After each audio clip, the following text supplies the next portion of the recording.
Hi everyone, my name is James and I'm from Eadc Components. This is my first video ever. How's it going? So I just briefly want to give you a quick rundown on me.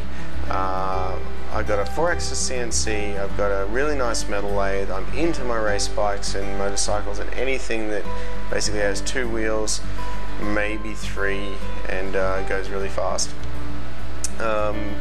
I've been running a small CNC workshop for a little while, and I'm sort of expanding a little bit. My skills are expanding and I kind of want to bring a few people along for the journey. The other thing that I want to do is, hello, that's my cat, out. Settle down. The other thing I want to do is introduce everyone to some really cool people in the racing industry and build up racing in Queensland. We've got some really good things happening with the Superbike FX series coming up soon, Barry Sheene Festival of Speed, just a whole lot of events, really cool. Anyway, I digress. Let's give you a quick tour of the workshop and then we get into machining. I actually don't have a GoPro stand yet, so I'm using blue tack. We'll get into some machining and I'll machine this part. Anyway, this is my 4-axis CNC. I've just built a cabinet for it for swarf control. It can machine aluminium at 4,800 millimeters a minute. It goes through steel, it goes through plastic, doesn't really matter. It does a really good job on steel now. Brand new vise, Vertex 6-inch or VA6, weighs about 45 kilos odd. Really good piece of machinery. I absolutely love that vise. As you can see, it's just been temporarily fastened into place before I drill some holes and put some big 16mm bolts through there. That was actually part of why I made this, was to fasten that down, but I'll tell you all about that in a second. The cabinet has been a wonderful thing. It took me a while to build it. It's not the prettiest looking cabinet in the world, but it's functional and I can sit in here and machine and not get covered in swarf and things like that. It's a jcut 690B, and the other thing I did for the 690B router owners, this is a 16mm steel plate tapped and drilled with MA.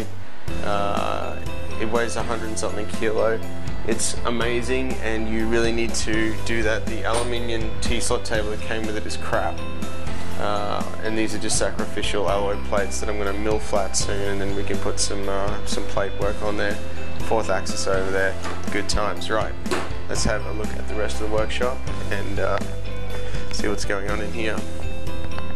I got up my first race on Sunday for the year. I'm doing some pictures of me over there. I'm doing the Race Your Mates for the first time, which sounds really exciting. Anyway, my workshop is under my house. It's a little bit used right now, so bear with me. Right, so I'm just doing some work on this bike for a friend right now. I'm nearly finished. This is my bike, but he's borrowing it. That's my jcut 600 that's going to be converted to a 450 triple soon. The 450 triple project is really exciting and I want to tell you all about it, but just not right now. This is my brand new lathe, literally new off the shop floor. I only got it a few weeks ago, like 3 weeks ago. It's an AL336D for deluxe. It's got a digital DRO. It is just beautiful. Like I made my own C-channel stands to level it.